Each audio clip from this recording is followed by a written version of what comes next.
Hi Capricorn, welcome to your May 2020 love reading. It's Rena here.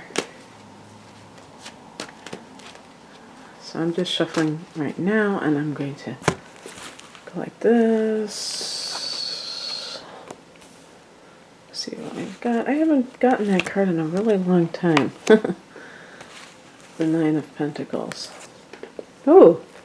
Two major arcana cards came up as a spiritual message. We'll put those both there.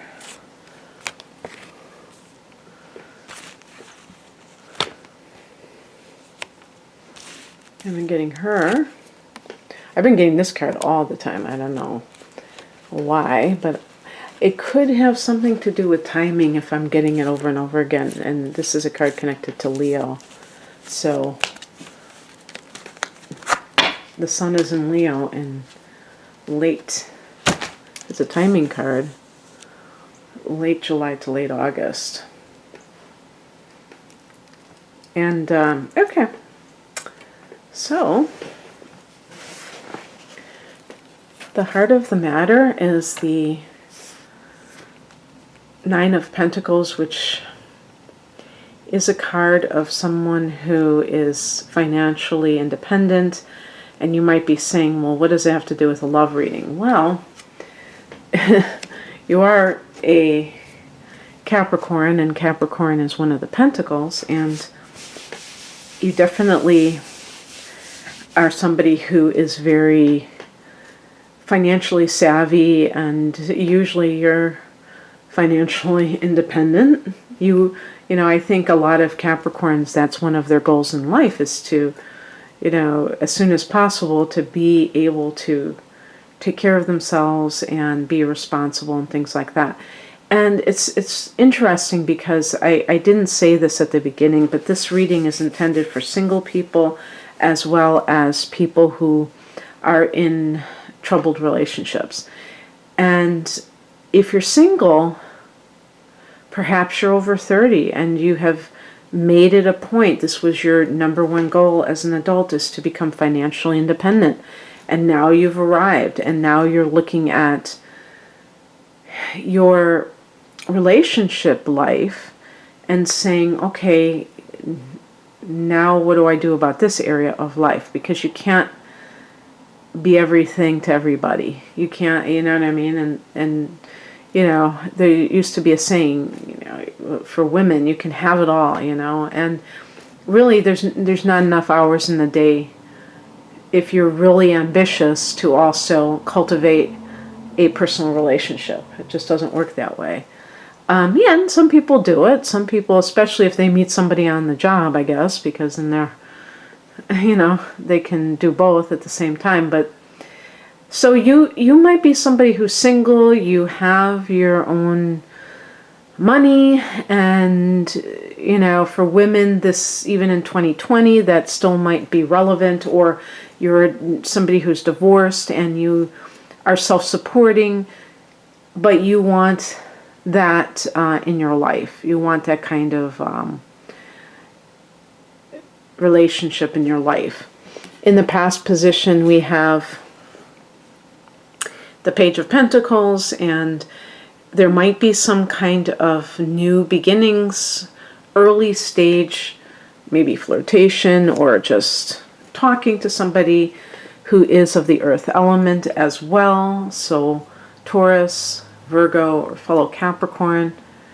And these kinds of things, it may not be something very well established, because a page is like ace, or it's in its infancy, early stages. And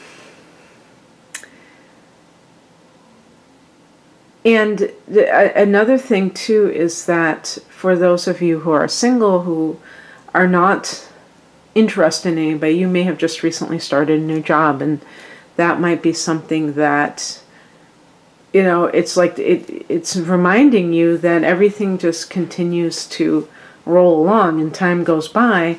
But if you're looking for love, you know, where do you find it? Perhaps even with somebody who is committed, in a committed relationship, you have started kind of flirting or talking to somebody else, but you're not sure if it's going to go anywhere. the two cards that came out as a spiritual message were both major arcana cards. One is the Magician card, and one is the Hierophant.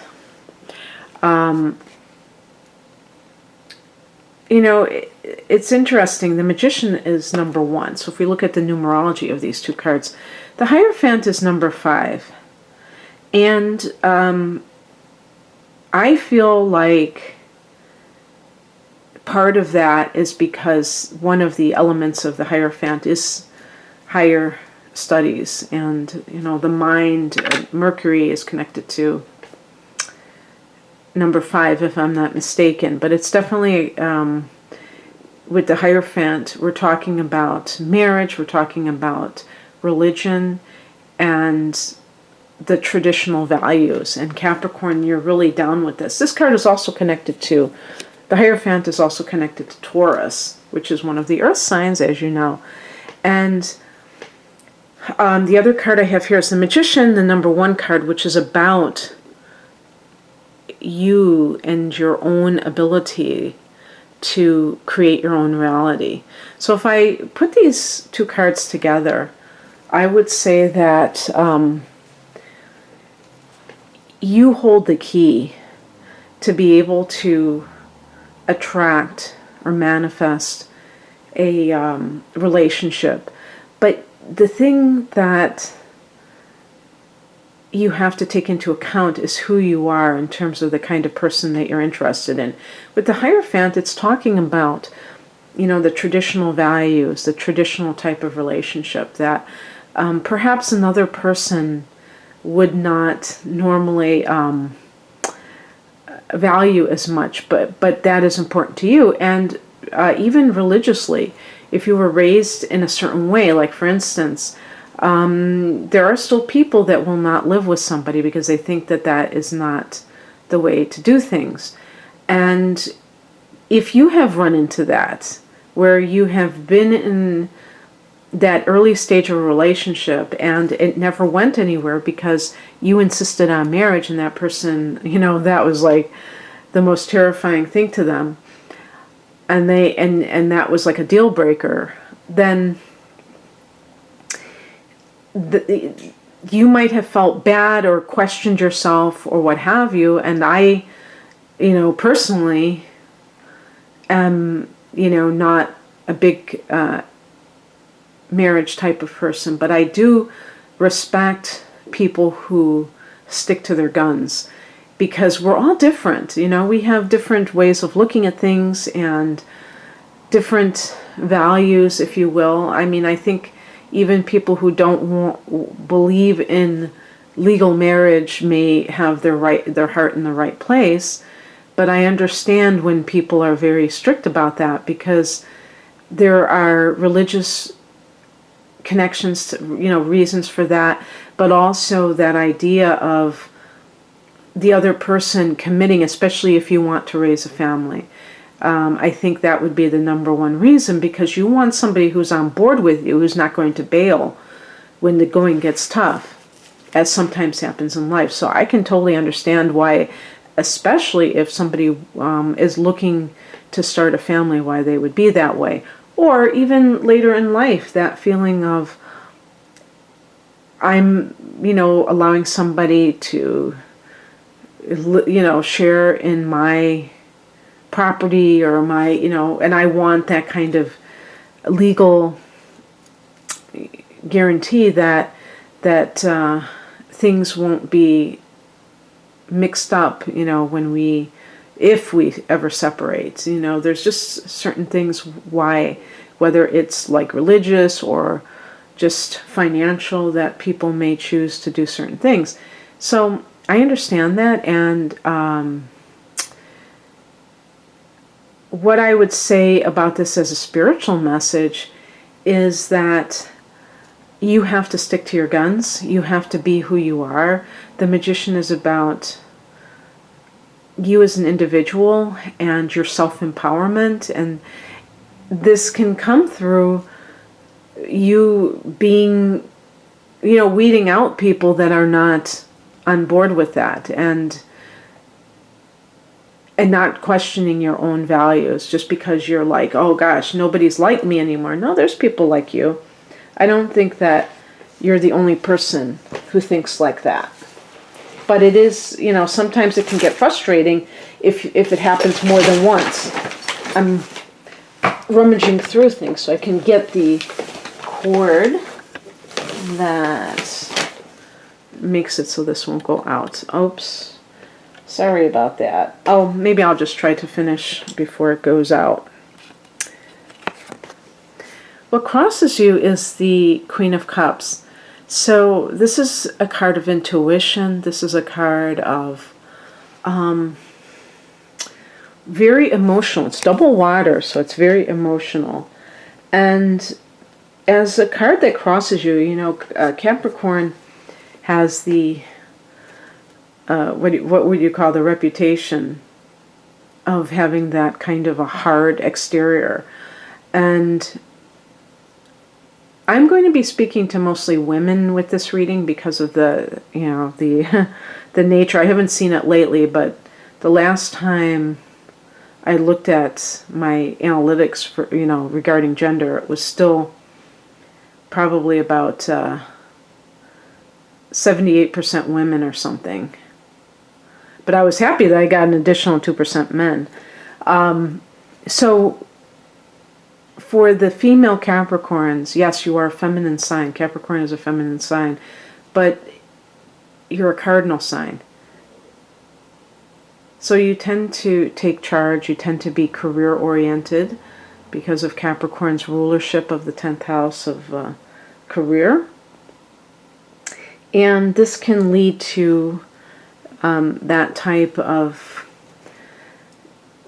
being out of touch with your emotional nature, with your femininity. I just did this for Scorpio, interestingly enough, another feminine sign. And that idea that you have to be tough in all situations, that you can't be vulnerable, that can definitely come in between you and a potential partner when you meet somebody. You have to be mindful of that because you may just be continuing how you have navigated through your adult life, and maybe there's been certain ways that this has benefited you, but in some ways this may have kind of isolated you and kept you from coming across also of being caring, because I think the more that I think about Capricorn, the more I think you are very caring, and it's a beautiful thing, but sometimes it gets obscured because you're trying so hard to have common sense versus intuition. That's what the Queen of Cups is, very psychic, and intuition can also relate to the kind of person that you get involved with, and like, this person is right for me, this person isn't. Just because somebody has this stellar resume doesn't mean that they're the right person for you. And I'm speaking to those Capricorns that have Venus in Capricorn as well, because that is something that is very important to you. Okay, this is about to go out, so I want to just get these in. What's coming in under the advice is the Queen of Swords, and this is about not allowing your emotions to get the best of you, but having to make a choice in some cases. If you're coupled, there may be something with money where you are the one that is kind of taking care of everything, and you don't want to be the sole provider, because I'm sure if that is the case for some of you, that there's other things going on that is leading to that. And so you might have to make a very important decision. If this is a single person, the same thing. Your decision may be more about your lifestyle. If you're somebody, a woman in your 30s, and this is so reminiscent of the reading I just did for Scorpio, and you feel like your biological clock is running down, then you're going to have to take a hard look at your career life. And, if it is too excessive, and, if you're really making space for other things, not just for dating and finding the right partner, but also after you get married, if that's something that's important to you. Are you going to be able to have a child? Are you going to have that time to dedicate to that? Or if you have a pregnancy, all these things have to come into play. And the outcome is a Six of Wands. This is a great card of achieving your goals, of feeling worthy of the admiration of someone who is special to you. This card connects to Leo, so that might be a hint at the type of person, a fire sign individual who is very positive in thinking and may think the world of you. And the question is, will you allow somebody who really sees the best in you, into your life at the fullest level? Okay, that's what I have for you, Capricorn. I hope that you enjoyed this. My time is about to run out, and my juice, I mean. So if you'd like a private reading, the link is below. Take care. Bye.